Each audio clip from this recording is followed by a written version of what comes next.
Alhamdulillah Rabbil Alameen. Allahumma salli ala Muhammad wa ala ali Muhammad kama sallaita ala Ibrahim wa ala ali Ibrahim innaka Hamidum Majid. Allahumma barik ala Muhammad wa ala ali Muhammad kama barakta ala Ibrahim wa ala ali Ibrahim innaka Hamidum Majid. Ya ayyuhalladhina amanu ittaqullaha haqqa tuqatih wa la tamutunna illa wa antum muslimun. Ya ayyuhan nas ittaqu rabbakum alladhi khalaqakum min nafsin wahida wa khalaqa minha zawjaha وبث منهما رجالا كثيرا ونساء واتقوا الله الذي تساءلون به والأرحام إن الله كان عليكم رقيبا. يا أيها الذين آمنوا اتقوا الله وقولوا قولا سديدا يصلح لكم أعمالكم ويغفر لكم ذنوبكم ومن يطع الله ورسوله فقد فاز فوزا عظيما. പ്രിയമുള്ള വിശ്വാസികളെ, സഹോദരങ്ങളെ, സഹോദരിമാരെ, അല്ലാഹുവിന്റെ കൽപ്പനകൾ, നിയമനിർദ്ദേശങ്ങൾ ജീവിതത്തിന്റെ എല്ലാ സന്ദർഭങ്ങളിലും കഴിവിന്റെ പരമാവധി സൂക്ഷിച്ച് പാലിച്ച് ജീവിതത്തെ ക്രമീകരിക്കണം, ചിട്ടപ്പെടുത്തണമെന്ന് ഉണർത്തുകയാണ്, ഉപദേശിക്കുകയാണ്.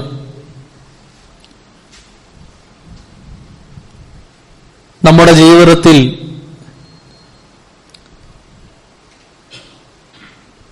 യാത്രക്കുള്ള സൗകര്യമായി, സംവിധാനമായി എല്ലാവരും ഉപയോഗിച്ചു വരുന്ന റോഡ് എന്നത് നല്ല രൂപത്തിലാണെങ്കിൽ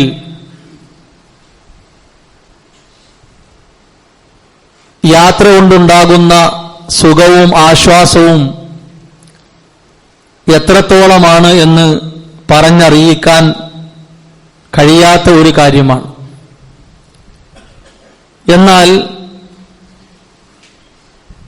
റോഡുകളിൽ കുഴികളും കിടങ്ങുകളും ഇടുങ്ങിയ രൂപത്തിലുള്ള അവസ്ഥയൊക്കെയാണെങ്കിൽ യാത്ര കൊണ്ട് നമുക്കുണ്ടാകുന്ന ദുരിതം, അതുപോലെ തന്നെ ബുദ്ധിമുട്ട്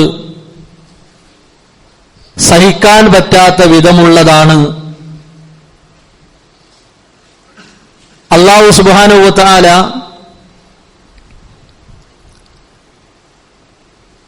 ജീവിതം നമുക്ക് വേണ്ടി സംവിധാനിച്ചത് ശാശ്വതമായ പരലോകത്തേക്കുള്ള യാത്രയായിട്ടാണ്. ദുന്യാവ് എന്ന റോഡിലൂടെ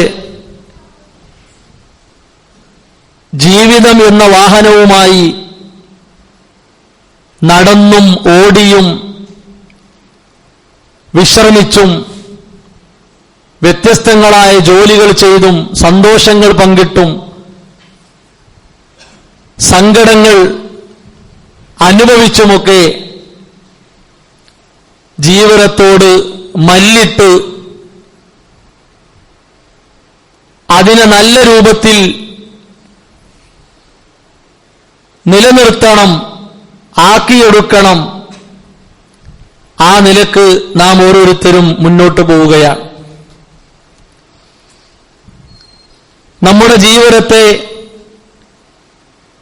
ആർക്കും ബുദ്ധിമുട്ടുണ്ടാക്കാതെ, ആരെയും പ്രയാസപ്പെടുത്താതെ, ആർക്കും തടസ്സമാകാതെ ഒഴുകിക്കൊണ്ടിരിക്കുന്ന ചെറിയ ഒരു അരുവിയുടെ സ്ഥാനത്ത് കാണുക. തെളിഞ്ഞ വെള്ളമാണ്, അതിന്റെ ഒഴുക്കിന് വല്ലാത്ത ഭംഗിയുണ്ട്. അതിന്റെ ഒഴുക്ക് പുറത്തുവിടുന്ന ഒരു ശബ്ദം കേൾക്കാൻ തന്നെ ആരും കൊതിച്ചു പോകുന്നതാണ്. ആര് കണ്ടാലും ഇഷ്ടം തോന്നുന്ന, ഇമ്പം തോന്നുന്ന രീതിയിൽ ഒഴുകുന്ന ഒരരുവിയായി നമ്മുടെ ജീവിതത്തെ കാണുക. സ്വാഭാവികമായും ചെറിയ കമ്പുകൾ, അതുപോലെ തന്നെ ഉണങ്ങിയ ഇലകൾ, ചപ്പുചവറുകൾ അതെല്ലാം ഒഴുകി വന്ന് ഒരു ഭാഗത്ത് അടിഞ്ഞുകൂടി അതിലേക്ക് പൊടിയും ചെളിയുമൊക്കെ വന്ന് ആ അരുവിയുടെ ഒഴുക്കിനെ അസ്വസ്ഥമാക്കുന്ന, അതിന് തടസ്സമുണ്ടാക്കുന്ന, പ്രയാസമുണ്ടാക്കുന്ന സാഹചര്യങ്ങൾ ഉണ്ടാകാറുണ്ട്. നമ്മുടെ ജീവിതത്തിലേക്ക് പരീക്ഷണങ്ങൾ വരും, പ്രയാസങ്ങൾ, ബുദ്ധിമുട്ടുകൾ അല്ലാഹു കണക്കാക്കിയത് പ്രകാരം കടന്നു വരും. എല്ലായ്പ്പോഴും സന്തോഷത്തോടെ, ആനന്ദത്തോടെ, ആഹ്ലാദത്തോടെ സുഖങ്ങൾ മാത്രം അറിഞ്ഞു പോകുന്ന അവസ്ഥ ഉണ്ടാകണം എന്നില്ല. പല പ്രശ്നങ്ങളും, പല പരീക്ഷണങ്ങളും, പല കാരണങ്ങളാലും നമ്മുടെ ജീവിതത്തിന്റെ ഒഴുക്കിനെ, അതിന്റെ മുന്നോട്ടുള്ള പോക്കിനെ തടസ്സപ്പെടുത്തി അസ്വസ്ഥമാക്കി ഉണ്ടാകും എന്നത് ഉറപ്പുള്ള കാര്യമാണ്, അള്ളാഹുവിന്റെ വിധിയിൽപ്പെട്ടതാണ്. അതുകൊണ്ടാണ് വിശ്വാസികളായ നാം പഠിപ്പിക്കപ്പെട്ടത് അൽ ഈമാൻ ബിൽ ഖദർ, വിധിയിൽ വിശ്വസിക്കണം. ഏതാണ് വിധി? ഖൈറായ, നല്ലതായ വിധിയുണ്ടാകും, ഷർറായ, പരീക്ഷണമായ വിധിയും ഉണ്ടാകും.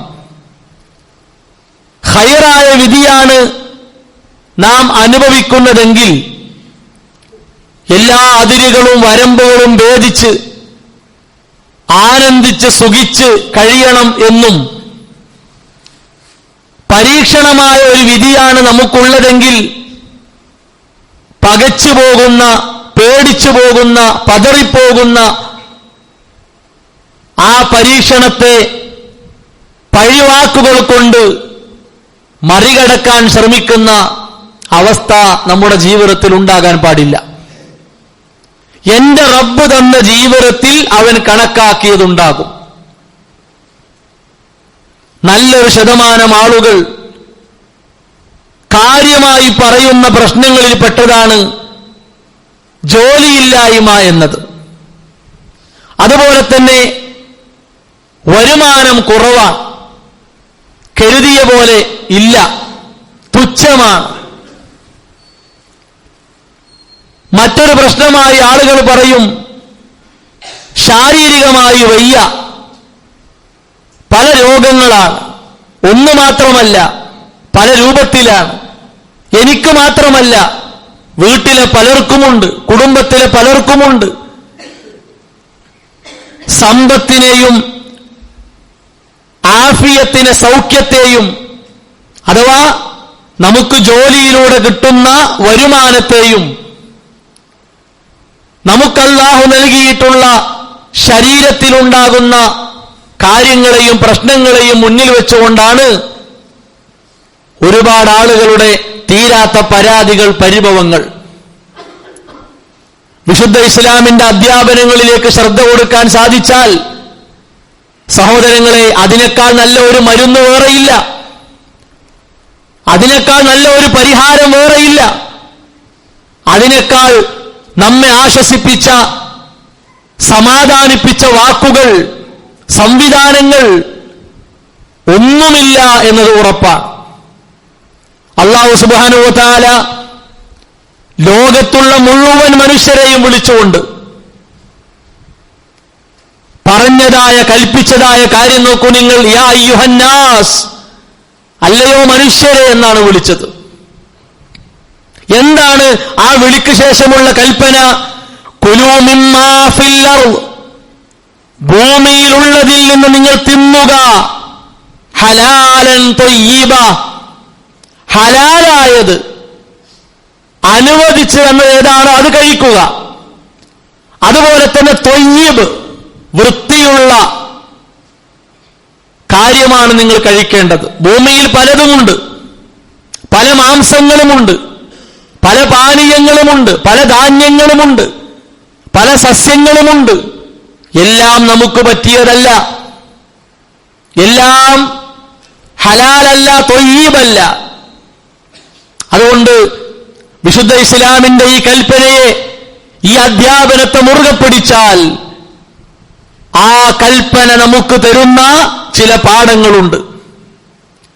ആ പാഠങ്ങളിലൂടെ, സന്ദേശങ്ങളിലൂടെ, തിരിച്ചറിവുകളിലൂടെ നമ്മുടെ ജീവിതത്തെ മുന്നോട്ട് കൊണ്ടുപോകാൻ സാധിച്ചാൽ ജോലിയില്ലായ്മ, അതുപോലെ തന്നെ വരുമാനക്കുറവ്, കിട്ടുന്നത് മതിയാകുന്നില്ല, എവിടെയാണ് ഇതൊക്കെ പോകുന്നത് എന്നറിയുന്നില്ല, ഈ പരാതികൾ ഉണ്ടാവുകയില്ല. ഇത് അല്ലാഹുവിന്റെ കൽപ്പനയാണ്. മഹാനായ ശൈഖ് നാസിർ സഅദി റഹിമഹുല്ലാഹ് പറഞ്ഞു, എന്താണ് ഈ കൽപ്പനയുടെ താല്പര്യം? മുഹല്ലലൻ ലക്കും തനാവുൽ, നിങ്ങൾക്ക് കൈകാര്യം ചെയ്യാൻ അനുവദിക്കപ്പെട്ടത് അതാണ് നിങ്ങൾ എടുക്കേണ്ടത്. നമുക്ക് അനുവദിക്കപ്പെടാത്ത, നമ്മുടെ അധീനത്തിലോ നമ്മുടെ പരിധിയിലോ നമ്മുടെ കൈകളിലുള്ള രേഖകളിലോ പെടാത്ത ഒന്ന്, ഒരു തരി മണ്ണ്, ഒരു നയാ പൈസ നമ്മുടെ കുടുംബത്തിലേക്ക്, നമ്മുടെ അക്കൗണ്ടിലേക്ക്, നമ്മുടെ പോക്കറ്റിലേക്ക് വരാൻ പാടില്ല. എന്തുകൊണ്ട്? നമുക്കുള്ളതല്ല അത്, അതിന്റെ അവകാശികൾ വേറെയാണ്. നാം കൈകാര്യം ചെയ്യാൻ കയറേണ്ടതോ ഇടപെടേണ്ടതോ ആയ കാര്യമല്ല. പ്രത്യേകിച്ച് ഒരാൾ നമ്മളെ ഏൽപ്പിച്ചത്, അതുപോലെ യതീമിന്റെ സ്വത്ത്, അതുപോലെ തന്നെ അനന്തര സ്വത്ത് വളരെ പേടിയോടെ കൈകാര്യം ചെയ്യേണ്ടതാണ്. അനന്തരം കൊടുക്കേണ്ടവർക്ക് കൊടുക്കേണ്ട ബാധ്യത ആർക്കാണോ അത് കൃത്യമായി നിർവഹിക്കണം. മറ്റുള്ളവന്റേത് എന്റേതാണെന്ന ഭാവത്തിലെടുത്താൽ പരലോകത്ത് കിട്ടാനുള്ള ശിക്ഷ വേറെയാണ്. അതൊരിക്കലും നമുക്ക് താങ്ങാൻ കഴിയില്ല. പിന്നെയോ ലൈസ ബിഗസബിൻ, കവർന്നെടുക്കാൻ പാടില്ല. തണ്ടും തടിയും അതുപോലെ തന്നെ പിടിപാടുമൊക്കെ ഉപയോഗിച്ച് കവർന്നെടുക്കുക, അതൊരിക്കലും പാടില്ല. വലാ സരിഖ, കട്ടെടുക്കാൻ പാടില്ല. കളവിലൂടെ സമ്പാദിച്ച് തടിച്ചു വീർക്കുക എന്നത് ഹലാലല്ല, ത്വയ്യിബല്ല. ഭൂമിയിലുണ്ടല്ലോ എന്നതല്ല മാനദണ്ഡം. ഭൂമിയിൽ പലരുടെ സ്വത്തുമുണ്ടാകും, പലരുടെ കച്ചവട വസ്തുക്കളും ഉണ്ടാകും. അതൊക്കെ നമ്മുടേതല്ല, ഹലാലാകണം, ത്വയ്യിബാകണം. വലാ മുഹസ്സലൻ ബിമുആമലത്തിൻ മുഹറമ, നിഷിദ്ധമാക്കപ്പെട്ട വഴികളിലൂടെ ഇടപാടുകൾ നടത്തി, ക്രയവിക്രയങ്ങൾ നടത്തി അങ്ങനെ സമ്പന്നനാകാൻ പാടില്ല. പറ്റിച്ചും കബളിപ്പിച്ചും ചതിച്ചും വഞ്ചിച്ചും കൊള്ളലാവുണ്ടാക്കിയും വില കയറ്റി പറഞ്ഞും ഒന്നും പാടില്ല. അതൊന്നും നമ്മുടെ ശരീരത്തിലേക്ക് അനുവദിക്കപ്പെട്ടതല്ല, ഹറാമാണ്. ഔ അലാ വജ്ഹിൻ മുഹറം, അല്ലെങ്കിൽ നിഷിദ്ധമാക്കപ്പെട്ട വഴിയിലൂടെ കുറച്ച് പൈസ കൊടുക്കുന്നു, അതിന്റെ എത്രയോ ഇരട്ടി പലിശയാക്കി വാങ്ങുന്നു. പലിശ തിന്നുകൊണ്ട് ജീവിക്കുക, പലിശ കൊടുക്കുന്നതിന് പിന്തുണക്കുക, അതിന് സാക്ഷ്യം നിൽക്കുക, വക്കാലത്ത് പറയുക, പാടില്ല, ഹറാം, പാടില്ല. അതുപോലെ വേശ്യാവൃത്തികൾ ചെയ്ത് പാടില്ല. മറ്റുള്ളവരെ ഒറ്റിക്കൊടുത്ത് മറ്റുള്ളവരെ പറ്റിച്ച് ആ രീതിയിൽ പാടില്ല. പിന്നെയോ ഔ മുഈനൻ അലാ മുഹറം, നിഷിദ്ധമാക്കപ്പെട്ട കാര്യങ്ങൾക്ക് സഹായം കൊടുത്ത് സഹകരണം കൊടുത്ത് അങ്ങനെ കിട്ടുന്നതും പാടില്ല. ഞാനൊന്നും ചെയ്യുന്നില്ല, ഞാനൊന്ന് കണ്ണടച്ചോളാം, ഞാൻ കേട്ടില്ലാന്നടിച്ചോളാം, ഞാൻ കണ്ടില്ലാന്നടിച്ചോളാം, എനിക്കുള്ളത് തന്നാ മതി. അതേതാ? ഹറാമാണ്, ഹറാമാണ്. വളരെ ഗൗരവത്തോടുകൂടി നാം കാണണം. ഈ രീതികളെ കൃത്യമായി നമ്മൾ ശ്രദ്ധിച്ചാൽ സഹോദരങ്ങളെ, നമുക്കുള്ള ജോലി കൊണ്ട് ജീവിക്കാൻ മതിയാകും. നമുക്കുള്ള വരുമാനം കൊണ്ട് തൃപ്തിയോടെ സന്തോഷത്തോടെ മുന്നോട്ട് പോകാൻ സാധിക്കും. ഒരു സംശയവും അതിലില്ല. റസൂലുള്ളാഹി സ്വല്ലല്ലാഹു അലൈഹി വസല്ലം പറഞ്ഞു, അയ്യുഹന്നാസ്, ഓ മനുഷ്യരെ, അങ്ങനെ വിളിച്ചത്. എന്നിട്ട് പറഞ്ഞു, ഇത്തഖുല്ലാഹ്, നിങ്ങൾ അല്ലാഹനെ സൂക്ഷിക്കണം. വാജ്മിലൂ ഫിത്തലബ്, നിങ്ങൾക്കുള്ള ഉപജീവന മാർഗം നല്ല രൂപത്തിൽ അന്വേഷിക്കണം. മടിയോടെ പറ്റൂല, ലജ്ജ പാടില്ല. അല്ലെങ്കിൽ അതിപ്പോ എനിക്ക് പറ്റിയൊരു പണിയാണോ അങ്ങനെ വിചാരിക്കാൻ പാടില്ല. നമുക്ക് നമ്മുടെ ജീവിതത്തിന് ആവശ്യമായ നല്ല നിലക്കുള്ള വരുമാനം കിട്ടുന്ന ഒരു പണിയാണോ, അതെന്താകട്ടെ, ഏത് ജോലിയാകട്ടെ, അതിൽ അഭിമാനം വേണം. അത് നമുക്ക് ഒരു അന്തസ്സാകണം. എന്തുകൊണ്ടാ? എന്റെയും എന്റെ കുടുംബത്തിന്റെയും അഭിമാനമാണ് ഈ ജോലി. ഒരാളുടെ മുമ്പിൽ കൈ നീട്ടേണ്ട ആവശ്യമില്ല, യാചിക്കേണ്ട ആവശ്യമില്ല. അങ്ങനെ ഒരു അവസ്ഥ എനിക്കില്ല. ഞാൻ എന്നെ കൊണ്ട് സാധിക്കുന്ന ഒരു ജോലി, ഒന്നുകിൽ പാടത്ത്, അല്ലെങ്കിൽ പറമ്പിൽ, അല്ലെങ്കിൽ അങ്ങാടിയിൽ വാഹനമോടിച്ച്, അല്ലെങ്കിൽ പഴയ വസ്തുക്കൾ വീടാന്തരം കയറി എടുത്ത്, ഏതൊക്കെ ജോലികളാണ്. ഓരോ ജോലികൾക്കും അതിൻ്റെതായ ഒരു ഭംഗിയുണ്ട്, അതിൻ്റെതായ ഒരു അന്തസ്സുണ്ട്. നമ്മുടെ മക്കൾക്ക് അഭിമാനത്തോടെ ബാപ്പമാരുടെ ഉപ്പമാരുടെ ജോലി എടുത്തു പറയാൻ സാധിക്കണം. എന്തുകൊണ്ടാ? അവർ കുടിക്കുന്നത്, അവർ കഴിക്കുന്നത്, അവർ ധരിക്കുന്നത് ഈ ജോലിയിലൂടെ കിട്ടുന്ന വരുമാനം കൊണ്ടാണ്. അതുകൊണ്ട് മക്കൾക്ക് നിവർന്നു നിന്ന് പറയാൻ സാധിക്കണം, എന്റെ ബാപ്പയുടെ പണി കൂലിപ്പണിയാണ്, എന്റെ ബാപ്പ ഡ്രൈവറാണ്, എന്റെ ബാപ്പ പഴയ വസ്തുക്കൾ തിരഞ്ഞു തേടിപ്പോയി അത് ചാക്കിലാക്കി ചുമന്നുകൊണ്ടുപോയി വിറ്റ് ആ വിയർപ്പ് കൊണ്ടാണ് എന്നെ പോറ്റുന്നത് എന്ന് മക്കൾക്ക് പറയാൻ സാധിക്കണം. അല്ലാതെ മുന്തിയ ജോലികളെ കണക്കിങ്ങനെ നിരത്താനല്ല. എല്ലാവർക്കും മുന്തിയ ജോലിയും വലിയ തരപ്പെട്ട ജോലിയും ഒക്കെ ആണെങ്കിൽ ജീവിതത്തിന്റെ സുഖവും ദുഃഖവും അറിയില്ലല്ലോ. അപ്പൊ അള്ളാഹ് കണക്കാക്കിയ ഒരു വഴിയുണ്ട്. ആ വഴി നമ്മൾ തേടണം എന്നാണ്. വാജ്മിലൂ ഫിത്തലബ്, തേടിപ്പോകണം, അന്വേഷിക്കണം എന്നാണ്. റസൂലുള്ളാഹി സ്വല്ലല്ലാഹു അലൈഹി വസല്ലം പറഞ്ഞു, ഒരാളുടെ വയറ്റിലേക്ക് ഒരു വറ്റ് ഇറങ്ങിയിട്ട് അയാൾ മരിക്കൂ എന്നെങ്കിൽ അത് നടക്കുന്നതാണ്. ആ വറ്റ് നമ്മുടെ തൊണ്ടയിലൂടെ പോയിട്ടേ മലക്കുൽ മൗത്ത് റൂഹിനെ എടുക്കുള്ളൂ എന്നാണ്. അതുകൊണ്ട് ഹറാമിന്റെ വഴിയിലേക്ക് പോകണ്ട. വാജ്മിലൂ ഫിത്തലബ് ഖുദൂ മാ ഹല്ല വദഊ മാ ഹറമ. ഹലാലായതുണ്ട്, അത് എടുത്തോളിയും. ഹറാം എന്തിനാ നിങ്ങൾ എടുക്കുന്നത്? ഹറാം ഒഴിവാക്കിക്കോളിയും. ഈ ഹദീസിനെ വിശദീകരിക്കവേ പണ്ഡിതന്മാർ പറഞ്ഞ കാര്യങ്ങൾ നോക്കൂ നിങ്ങൾ. ഒന്നാമത്തെ ഈ ഹദീസിലെ പാഠം അറിയോ? നമുക്ക് ഉള്ളത് മതി എന്ന ബോധമുണ്ടാകണം. അന്നന്ന് കിട്ടുന്ന വരുമാനം എന്താണോ, എനിക്കുള്ള ജോലി എന്താണോ, അത് മതി. ആ ജോലിക്കപ്പുറം ഞാനിങ്ങനെ വെറുപിടിച്ച് ആവേശം പിന്നെ മനസ്സിൽ തുളുമ്പി ചിന്തിച്ചാൽ ഒരുപക്ഷെ എന്റെ പരലോകത്തെ അത് ബാധിക്കും, എന്റെ ആരോഗ്യത്തെ ബാധിക്കും, എന്റെ ദുന്യാവിനെ ബാധിക്കും. അതുകൊണ്ട് ഉള്ളത് മതി എന്ന ഒരു ചിന്ത നമുക്ക് വേണം. രണ്ടാമത്തേത് വൽ ഖനാഅതു ബിൽ ഹലാൽ, ഹലാൽ കൊണ്ട് തൃപ്തിപ്പെടാൻ കഴിയണം. ഇപ്പോൾ കിട്ടുന്നത് ഹലാലിലൂടെയാണ്. ഇനി വേറെ വഴി തേടണ്ട, കബളിപ്പിക്കണ്ട, പറ്റിക്കണ്ട. അതുകൊണ്ട് ഹലാലിലൂടെ കിട്ടുന്നത്, അതുകൊണ്ട് ഉള്ളത് തൃപ്തിപ്പെടുക. പിന്നെയോ വൽ ബുഅദി അനിൽ ഹറാം, കൊന്നാലും, മനസ്സിലായില്ലേ, വിശന്നു വലഞ്ഞു മരിക്കേണ്ടി വന്നാലും ഹറാമന്റെ കുടുംബത്തിലേക്ക് ഞാൻ കൊണ്ടുവരൂല. നന്നായി പേടിക്കേണ്ട കാര്യമാണ്. പിന്നെയോ വാദുമിത്തകാലിബ് അല ദുന്യാ, ദുന്യാവിനോടുള്ള വെറി നമുക്കുണ്ടാകാൻ പാടില്ല. അത്രയേ ഉള്ളൂ, അനക്ക് ഇത്രയും പഠിച്ചിട്ട് അനക്ക് ആകെ അത്രയേ കിട്ടുന്നുള്ളൂ. അങ്ങനെ പറയുന്നവരെ മുഖത്ത് ഇളിച്ചു കാണിച്ചു പറയണം, ഇളിച്ചു പറയണം. ആ ചോദിച്ചവൻ പിന്നെ മിണ്ടരുത്, അവൻ പരിഹസിക്കപ്പെടണം. ഇതിങ്ങനെ പറയാൻ കാരണം എന്താ അറിയോ? ഒരുപാട് യുവാക്കൾ അവർ കണ്ണീരൊഴുക്കുകയാണ്, അവരെ മനസ്സ് പൊട്ടിക്കരയാണ്. വിവാഹ ജീവിതത്തിലേക്കൊക്കെ ഒന്ന് കടക്കുമ്പോ ജോലിയുടെ കണക്ക് നോക്കിയാലേ പെണ്ണ് കിട്ടുള്ളൂ, അല്ലെ? ഇനി പെണ്ണ് ജീവിതത്തിലേക്ക് വന്നാലോ ഓൾക്ക് നോട്ടുകെട്ടിന്റെ വലിപ്പം അറിയണം, എന്നാലേ സുഖജീവിതം ഉണ്ടാകുള്ളൂ.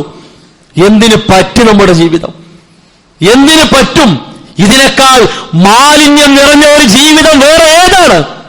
സ്വന്തം ഭർത്താവിന്റെ ശമ്പളത്തിന്റെ കണക്ക് നോക്കിയിട്ട് സുഖം കൊടുക്കുന്ന ഒരു പെണ്ണാണെങ്കിൽ ഇറങ്ങിപ്പോട്ടെ. അവള് സ്വാലിഹത്തല്ല. അവള് ദുന്യാവിനോട് വെറിമൂത്ത് വയറ് വീർത്ത ഒരുത്തിയാണ്. പാടില്ല, ആ ചിന്ത പാടില്ല. മാതാപിതാക്കൾ ഗൗരവത്തിൽ കാണണം. അങ്ങനെ നമ്മുടെ മക്കളെ വളർത്തരുത്. വെറി പിടിച്ചവരായി നമ്മുടെ മക്കളെ വളർത്തരുത്. കുറെ ആളുകളുടെ മാനസിക പ്രയാസമാണ്. അവരെ മനസ്സ് ഭ്രാന്ത് പിടിച്ച അവസ്ഥയാണ്. ഒന്ന് ആലോചിച്ച് നോക്കണം. തള്ളി വിടുകയാണ്, കുത്തി വിടുകയാണ്. അല്ലേ? ഉള്ളതുകൊണ്ട് എന്റെ കൂടെ, എന്റെ മക്കളുടെ കൂടെ ഈ വീട്ടില് ഒരു തണലായി അതുണ്ടെങ്കിൽ എന്ന് ചിന്തിക്കുന്നിടത്തേക്ക് നമ്മുടെ പെൺമക്കൾ, നമ്മുടെ ഉമ്മമാർ, നമ്മുടെ സഹോദരിമാർ എത്തണം. എന്താ ഉള്ളത് അത് മതി. സഹോദരങ്ങളെ, വലിയ തുകകൾക്ക് വരുമാനത്തിന് വേണ്ടി വീട്ടിൽ നിന്ന് ഇറക്കുമ്പോൾ ശരിക്കും ആട്ടിയിറക്കുകയാണ്. ആലോചിക്കണം. ആട്ടിയിറക്കുകയാണ് നമ്മൾ. ആരെയാ ആട്ടിയിറക്കുന്നത്?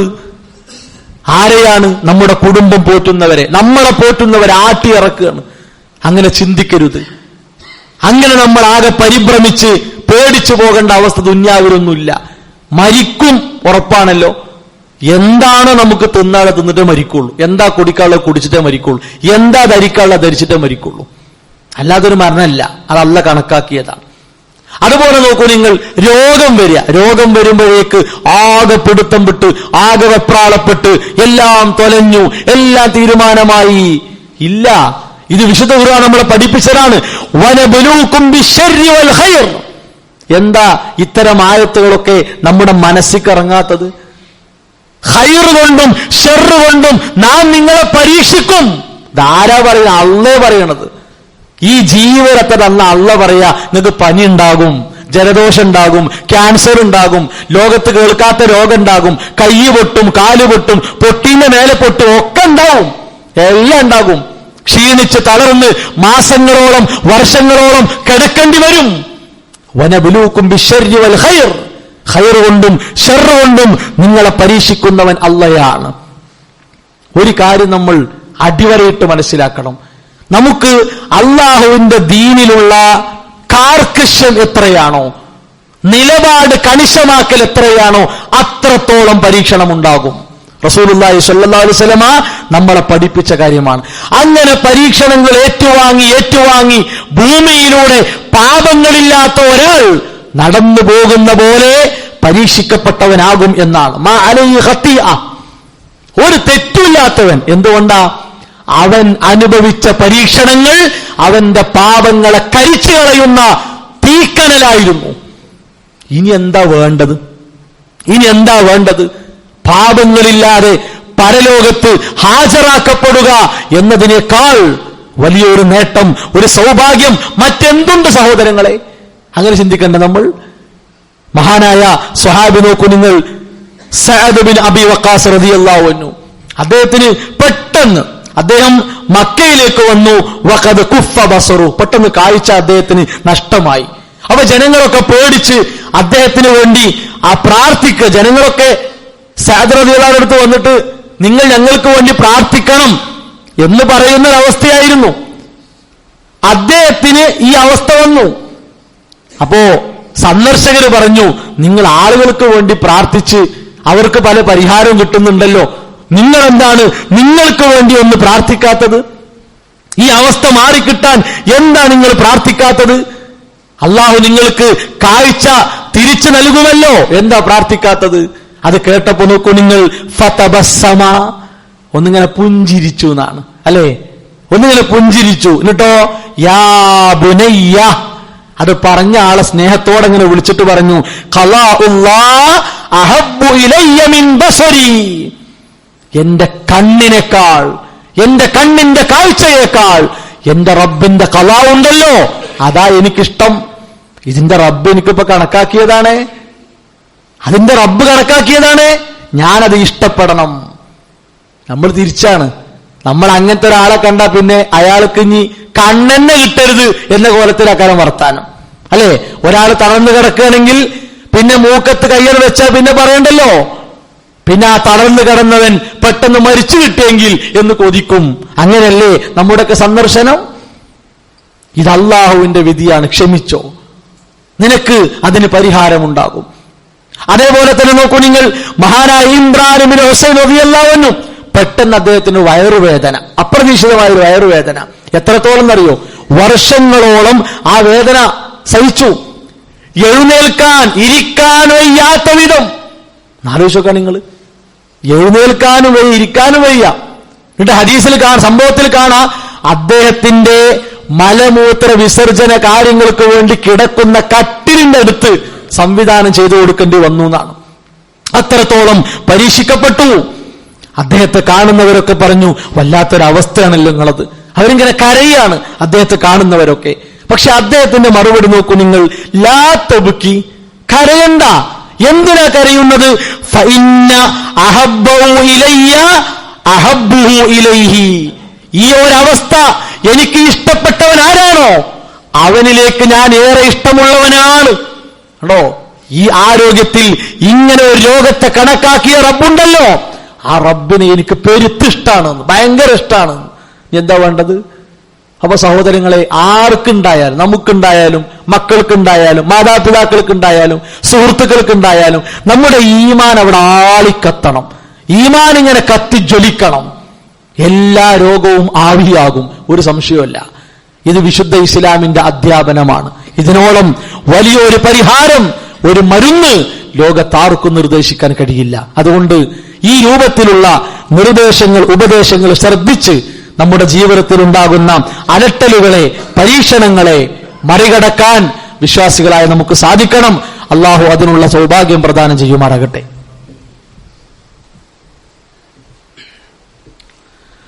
അൽഹംദുലില്ലാഹി വസ്സലാത്തു വസ്സലാമു അലാ റസൂലില്ലാഹി വഅലാ ആലിഹി വഅസ്ഹാബിഹി അജ്മഈൻ. അമ്മാ ബഅദ്.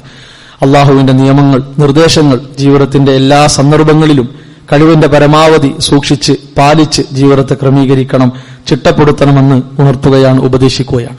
വിശ്വാസികളായ നമ്മുടെ ജീവിതത്തിൽ അള്ളാഹുവിന്റെ അലംഘനീയമായ വിധികൾക്ക് മുമ്പിൽ പതറാതെ ക്ഷമയോടെ, പ്രാർത്ഥനയോടെ, സഹനത്തോടെ അത്തരം കാര്യങ്ങളെ മറികടക്കാൻ നമുക്ക് സാധിക്കണം എന്നതുമായി ബന്ധപ്പെട്ട ഏതാനും കാര്യങ്ങളാണ് സൂചിപ്പിച്ചത്. ഇസ്ലാമിക ലോകത്ത് അള്ളാഹുവിന്റെ ദീനിനു വേണ്ടി ജീവിതം സമർപ്പിച്ച എത്രയോ പണ്ഡിതന്മാർ, ആ പണ്ഡിതന്മാരൊക്കെ പല നിലക്കും പരീക്ഷിക്കപ്പെട്ടവരാണ്. അവര് ഭൗതികമായി എന്തെങ്കിലും മോഹങ്ങൾ കൊണ്ടോ അല്ലെങ്കിൽ ഭൗതിക സുഖം ധാരാളമായി കിട്ടണം എന്ന മോഹം കൊണ്ടൊന്നും പരീക്ഷിക്കപ്പെട്ടവരല്ല. എല്ലാവരും അള്ളാഹുവിന്റെ ദീനിൽ കണിശത കാണിച്ചതുകൊണ്ടാണ് അവരൊക്കെ പരീക്ഷിക്കപ്പെട്ടത്. അതിൽ ഏറ്റവും കൂടുതൽ പരീക്ഷിക്കപ്പെട്ട ഇമാമാണ് ഇമാം അഹ്മദ് ബിൻ ഹംബൽ റഹിമഹുല്ല. ഭയങ്കരമായ പരീക്ഷണമാണ് അദ്ദേഹം അനുഭവിച്ചത്. ഒറ്റക്കാണ് അദ്ദേഹം അനുഭവിച്ചത്, വേറെ ആരും കൂടെ ഉണ്ടായില്ല. ഇപ്പൊ അദ്ദേഹം ജീവിച്ച കാലഘട്ടത്തിൽ എത്രയോ ആളുകളുണ്ട്, പക്ഷെ അവരൊന്നും ഇമാം അനുഭവിച്ച ആ പരീക്ഷണത്തിൽ പങ്കാളികളായിട്ടില്ല. പക്ഷേ ക്ഷമ കൊണ്ട് അദ്ദേഹം മറികടന്നു. ഭരണാധികാരികൾ രണ്ട് കൈകളും നീട്ടി അദ്ദേഹത്തെ സ്വീകരിക്കുന്ന സാഹചര്യമുണ്ടായി. അദ്ദേഹം പരീക്ഷിക്കപ്പെടാൻ കാരണക്കാരനായ വ്യക്തിയെ കൺമുമ്പിൽ ഹാജരാക്കപ്പെട്ടു.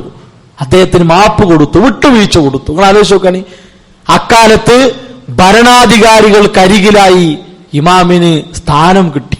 ഇങ്ങനെ അള്ളാഹുവിന്റെ ദീന് കൊണ്ട് തന്നെ ഇതിനെയെല്ലാം മറികടന്ന, പരിഹരിച്ചെടുത്ത ഒരുപാട് ചരിത്രങ്ങൾ ഇസ്ലാമിക ലോകത്തുണ്ട്. ആ ചരിത്രങ്ങൾ നമുക്ക് വലിയ വെളിച്ചമായി, വലിയ വഴികാട്ടികളായി നമ്മുടെ ജീവിതത്തിൽ ആകേണ്ടതുണ്ട്. അതെല്ലാം ഉൾക്കൊണ്ട് ഓരോ സന്ദർഭങ്ങളിലും അള്ളാഹുവിന്റെ പരീക്ഷണങ്ങളെ മനസ്സിലാക്കി സന്തോഷവേളയിലും സങ്കടവേളയിലും അള്ളാഹുവിന് നന്ദി കാണിച്ച് അവനെ ധാരാളമായി ഓർത്ത് നമ്മുടെ ജീവിതത്തെ മുന്നോട്ട് കൊണ്ടുപോകാൻ നാം ഓരോരുത്തരും പരിശ്രമിക്കുക. അള്ളാഹു സുബ്ഹാനഹു വ തആല അതിനുള്ള സൗഭാഗ്യം നമുക്ക് പ്രദാനം ചെയ്യുമാറാകട്ടെ. നമ്മുടെ ജീവിതത്തിൽ വന്ന ചെറുതും വലുതുമായ അബദ്ധങ്ങൾ അള്ളാഹു വിട്ടുപുറത്ത് മാപ്പാക്കി തരുമാറാകട്ടെ. ലാ ഇലാഹ ഇല്ലല്ലാഹ് മുഹമ്മദ് റസൂലുള്ളാഹ് മരണം വരെ മുറുകെ പിടിച്ചുകൊണ്ട് ജീവിക്കാനുള്ള സൗഭാഗ്യം അള്ളാഹു നമുക്ക് പ്രദാനം ചെയ്യുമാറാകട്ടെ. ശാരീരികമായും മാനസികമായും സാമ്പത്തികമായും മതപരമായും കുടുംബപരമായും പ്രയാസപ്പെടുന്ന ഒരുപാട് ആളുകൾ സമൂഹത്തിലുണ്ട്. അവരുടെ പ്രയാസങ്ങൾ, ബുദ്ധിമുട്ടുകൾ അള്ളാഹു ദൂരീകരിച്ചു കൊടുക്കുമാറാവട്ടെ. നമ്മിൽ നിന്ന് മരണപ്പെട്ട മാതാപിതാക്കൾ, വിശ്വാസികൾ, പണ്ഡിതന്മാർ, പ്രബോധകർ, അവർക്ക് അല്ലാഹു മഗ്ഫിറത്തും റഹ്മത്തും പ്രദാനം ചെയ്യുമാറാകട്ടെ. റബ്ബനാ തഖബ്ബൽ മിന്നാ റബ്ബനാ ലാ തുസിഗ് ഖുലൂബനാ ബഅദ ഇദ് ഹദൈതനാ വഹബ് ലനാ മിൻ ലദുൻക റഹ്മ ഇന്നക അൻതൽ വഹാബ്. റബ്ബനാ ഹബ് ലനാ മിൻ അസ്വാജിനാ വദുർരിയാതിനാ ഖുർറത അയുനിൻ വജഅൽനാ ലിൽ മുത്തഖീന ഇമാമാ. ആമീൻ ആമീൻ ബിറഹ്മതിക യാ അർഹമർ റഹീമീൻ.